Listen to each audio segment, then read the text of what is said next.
সঙ্গে আছে কাজী রওশনারা সাকি। বিএনপির চেয়ারম্যানের দায়িত্ব পেলেন তারেক রহমান। শুক্রবার রাতে দলের স্থায়ী কমিটির বৈঠক শেষে সাংবাদিকদের একথা জানান মহাসচিব মির্জা ফখরুল ইসলাম আলমগীর। তিনি বলেন, দলের চেয়ারম্যান তারেক রহমানের সভাপতিত্বে জাতীয় স্থায়ী কমিটির জরুরি সভা অনুষ্ঠিত হয়েছে। দলের গঠনতন্ত্র অনুযায়ী তারেক রহমান চেয়ারম্যানের দায়িত্ব গ্রহণ করায় স্থায়ী কমিটি সন্তোষ জানিয়েছে। তার সফলতা চেয়ে সবাই দোয়া করেছেন। একই সাথে তারেক রহমানের উত্তরাঞ্চলের জেলাগুলোতে সফর স্থগিত করার কথাও জানান মির্জা ফখরুল। তিনি বলেন, নির্বাচন কমিশনের অনুরোধে এ সিদ্ধান্ত নেওয়া হয়েছে। আগামী 11 জানুয়ারি থেকে এ সফর শুরু করার কথা ছিল। এই সভায় জাতীয় স্থায়ী কমিটি ইতিমধ্যেই আমাদের দলের গঠনতন্ত্র অনুযায়ী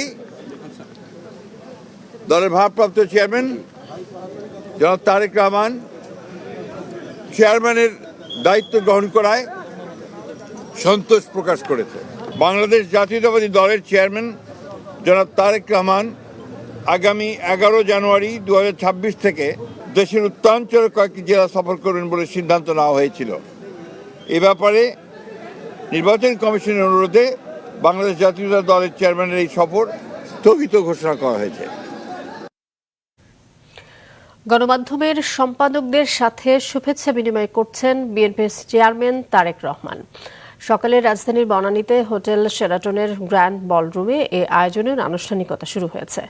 অনুষ্ঠান স্থলে এসেই তারেক রহমান সম্পাদক ও সাংবাদিকদের কাছে গিয়ে শুভেচ্ছা বিনিময় করেন।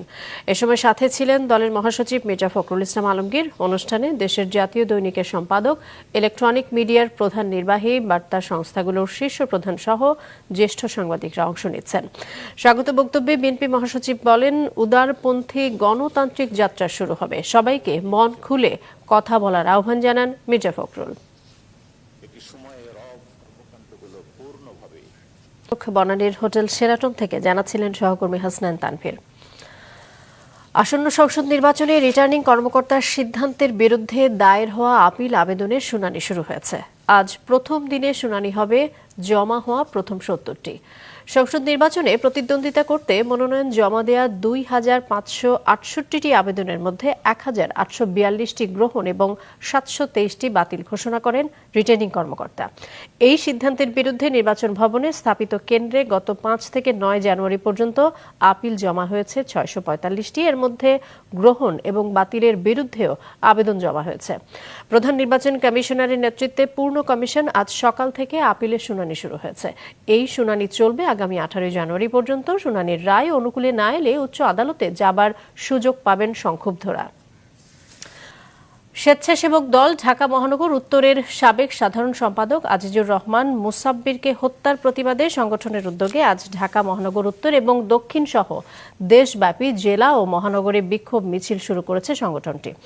সকালে ঢাকার বিভিন্ন প্রান্ত থেকে জমায়েত হতে শুরু করে জিয়া উদ্যানে। সেখানে অবস্থান নিয়ে বিভিন্ন স্লোগান দিতে থাকে তারা। প্রথমে সাবেক রাষ্ট্রপতি জিয়াউর রহমান এবং বিএনপি চেয়ারপারসন ও সাবেক প্রধানমন্ত্রী বেগম খালেদা জিয়ার বিদেহী আত্মার মাগফিরাত কামনায় সমাধিস্থলে পুষ্পার্ঘ্য অর্পণ ও দোয়া করা হয়।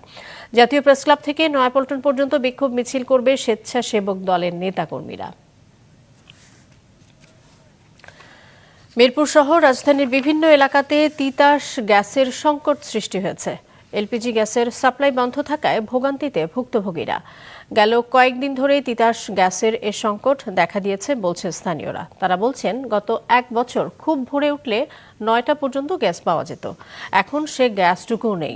গ্যাস না থাকায় হোটেলের খাবারের উপর ভরসা করতে হচ্ছে বলেন তারা। আন্তর্জাতিক প্রসঙ্গ, ইরানে সরকারের বিরুদ্ধে শুক্রবারও রাস্তায় নামে হাজার হাজার বিক্ষোভকারী। যুক্তরাষ্ট্রের প্রেসিডেন্ট ডোনাল্ড ট্রাম্পকে খুশি করতে কিছু দুষ্কৃতকারী সহিংস কার্যক্রম চালাচ্ছে বলে মন্তব্য করেছেন ইরানের সর্বোচ্চ নেতা আয়াতুল্লাহ আলী খামেনি। অন্যদিকে ট্রাম্প ইরানে সামরিক অভিযানের নির্দেশ দিতে পারেন বলে জানিয়েছেন। শুক্রবার রাতেও ইরানে সরকারের বিরুদ্ধে রাস্তায় নামে হাজার হাজার বিক্ষোভকারী। চলমান আন্দোলনের 13তম দিনে স্লোগানে উত্তাল ছিল তেহরানের রাজপথ। مشابهة تهران. এদিকে ইরানের রাষ্ট্রীয় টেলিভিশনে সম্প্রচারিত এক ভাষণে বিক্ষোভকারীদের দাঙ্গাবাজ বলে অভিহিত করেছেন দেশটির সর্বোচ্চ নেতা আয়াতুল্লাহ আলী খামেনি। তিনি বলেন, মার্কিন প্রেসিডেন্ট ডোনাল্ড ট্রাম্পকে খুশি করতে কিছু দুষ্কৃতকারী সহিংস কার্যক্রম চালাচ্ছে। পরিস্থিতি মোকাবেলায় কঠোর দমননীতির ইঙ্গিত দেন তিনি। জাতিসংঘ নিরাপত্তা পরিষদে যুক্তরাষ্ট্রের বিরুদ্ধে অভিযোগ জানিয়ে চিঠি পাঠিয়েছে দেশটি। মানবাধিকার সংস্থাগুলোর হিসেবে চলমান আন্দোলনে এখন পর্যন্ত ৬২ জন নিহত হয়েছেন। তবে যুক্তরাষ্ট্রের প্রভাবশালী সাময়িকী টাইম ম্যাগাজিন বলছে, এই বিক্ষোভে কেবল তেহরানেই এক রাতে নিহত হয়েছেন ২০০ জনের বেশি। বিক্ষোভ দমনে নিরাপত্তা বাহিনীর সহিংস কার্যক্রমে গভীর উদ্বেগ জানিয়েছে যুক্তরাজ্য, জার্মানি ও ফ্রান্স। এদিকে যুক্তরাষ্ট্রের প্রেসিডেন্ট ডোনাল্ড ট্রাম্প বলেছেন, ইরান বড় বিপদে রয়েছে। দেশটিতে ফের হামলার হুমকি দিয়েছেন তিনি। শুক্রবার হোয়াইট হাউসে সাংবাদিকদের ট্রাম্প বলেন, তিনি ইরানে সামরিক অভিযানের নির্দেশ দিতে পারেন। আমিনা লুসি, মাছরাঙা, নিউজ ডেস্ক। এবারে খেলার খবর। বাংলাদেশ প্রিমিয়ার লিগ বিপিএলে প্লে অফের আশা বাঁচিয়ে রেখেছে নোয়াখালী এক্সপ্রেস। গত রাতের ম্যাচে রংপুর রাইডার্সকে ৯ রানে হারিয়েছে তারা। এদিকে লিগ টেবিলে 10 পয়েন্ট নিয়ে শীর্ষে থাকা চট্টগ্রাম রয়্যালসের সিলেটে বাকি দুদিন আর কোনো ম্যাচ না থাকায় তারা ঢাকা পৌঁছেছে সকালে। টেবিলে রংপুর রাইডার্স, সিলেট টাইটান্স ও রাজশাহী ওয়ারিয়র্স ৩ দলেরই পয়েন্ট সমান ৮। সবশেষ থাকা নোয়াখালী এক্সপ্রেসের সংগ্রহ ৭ ম্যাচে ২ পয়েন্ট।